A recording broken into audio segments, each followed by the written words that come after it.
more about. Be soon short. A University of Georgia business professor taking an unusual approach with his students, creating what he calls a stress reduction policy, saying that emotional reactions to stressful situations can have profound consequences. He's looking to help alleviate that. Here is part of what we're told is a proposed syllabus for the class. We should mention the professor has said that there's no set policy yet. He's still making changes before classes start. But here's what apparently he was suggesting at one point. All tests and exams will be open book and open notes, including the use of material on a student's laptop. If a student's feeling stressed over a grade, they can email the instructor indicating what grade they think is appropriate, and it'll be so changed. And if they're stressed by a group dynamic, they can leave immediately, need not offer no explanation to group members, and they can move on with individual work. Sterling Brown is editor-in-chief for Campus Reform. Good morning, Sterling. Morning. I mean, I kind of wish I had this when I was in college and law school. I mean, stress reduction. I don't know how many kids wouldn't take advantage of some of these opt-outs. Well, you look at the game theory, you'd almost have to be crazy not to take advantage of it. When you get a mulligan like that, why wouldn't you use it? Yes, I'm sorry, I'm not satisfied with my failing grade. Please change it to a passing grade. It's absolutely absurd. You'd have to be crazy not to use it.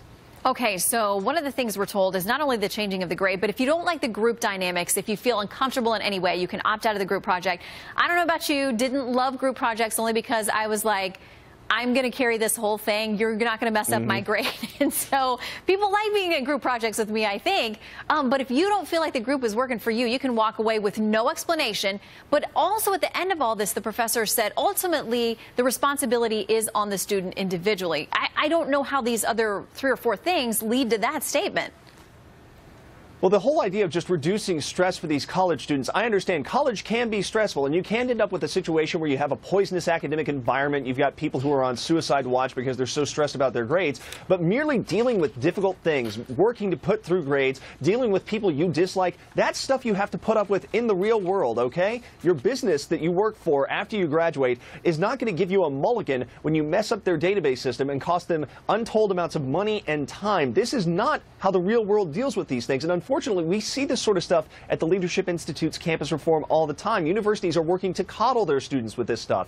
We've seen Play-Doh sessions at the University of Michigan. We've seen puppy petting sessions at Oglethorpe University. Universities just aren't treating legal adults like legal adults. I mean, for the record, I'm down with the puppy situation, and we should definitely have Everybody that here loves at Fox puppies. News also.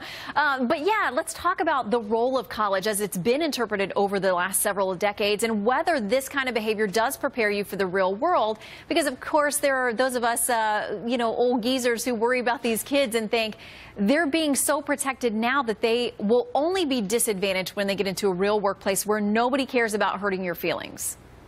Oh, they absolutely will be. And here's the problem. What happens when they get into leadership positions? If they manage to muddle on through all of the work that comes with getting into, say, middle management or the upper echelons of a company, what happens to those companies when they start putting in policies trying to reduce stress for all of their employees, trying to make things nicer, be more, affectionate?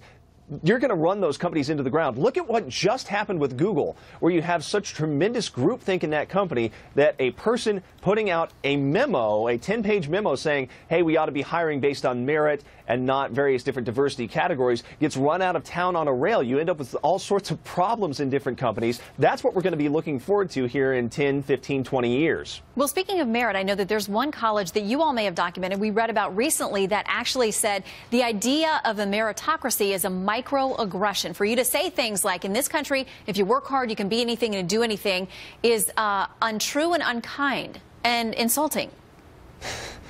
You know, I'm not surprised. I wish I could say that I was surprised, but the problem with all of this is that we keep taking everything, what we used to call social faux pas, putting your foot in your mouth. Now, all of a sudden, if you say something that's slightly uncouth or that offends somebody, well, you didn't just act like an idiot. Now you are a horrible, bigoted, racist, sexist, homophobe, transphobic, whatever. You can slap any number of isms or iss or icks onto that, and it'll still be true, because that's the environment that we've allowed universities to promulgate. And people who go through universities go out into the real world, and they take what they learn in those universities with them. It doesn't just stay contained. That's the issue in the long run. Yeah, it is. All right. Well, let us know if you hear more from this professor, because he says this is still a work in progress. So let us know if you get an update. Sterling, good to see you. Good to see you. Thank you. Could I get a mulligan in econ? Because it did not go well for me back then. But did you have puppies to pet? No. I didn't. Would that have helped? No. That helps everything, right? Well, We're getting for a you. puppy in here. America's Newsroom dog. Stay tuned.